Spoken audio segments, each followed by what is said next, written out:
ہمیں پتہ ہے یہ اللہ اور اللہ کے رسول کے احکامات کے خلاف ہم کر رہے ہیں، لیکن ناک بچانے کے لیے لوگ کیا کہیں گے. تو یہ والا جو اصول ہے نا، یہ نہیں کہ لوگ کیا کہیں گے.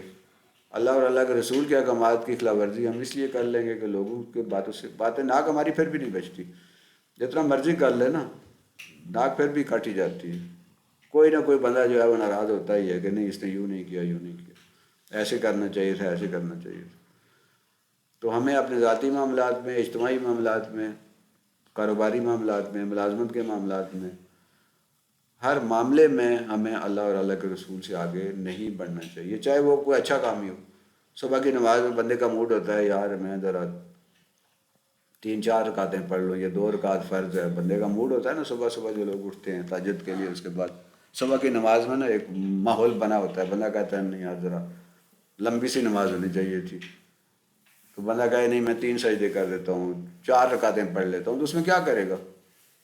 قرآن کی تلاوت ہی کرے گا نا، اس میں کوئی دعائیں ہی کرے گا، سبحان ربی الاعلیٰ، سبحان ربی العظیم زیادہ ہی پڑھے گا نا. لیکن نماز کیا اس کی قبول ہوگی؟ نہیں قبول ہوگی، کیونکہ وہ اللہ اور اللہ کے رسول کے بتائے ہوئے طریقے سے آگے بڑھ گیا. 3 کے بجائے 6 دفعہ، 7 دفعہ، 10 دفعہ وضو کر لے بندہ، پانی ناک میں ڈال لے، منہ میں کلی کر لے. مطلب اچھائی کے کاموں میں آگے بڑھنے کی اجازت نہیں ہے، تو برے کاموں میں تو پھر تو بالکل ہی اجازت نہیں ہے.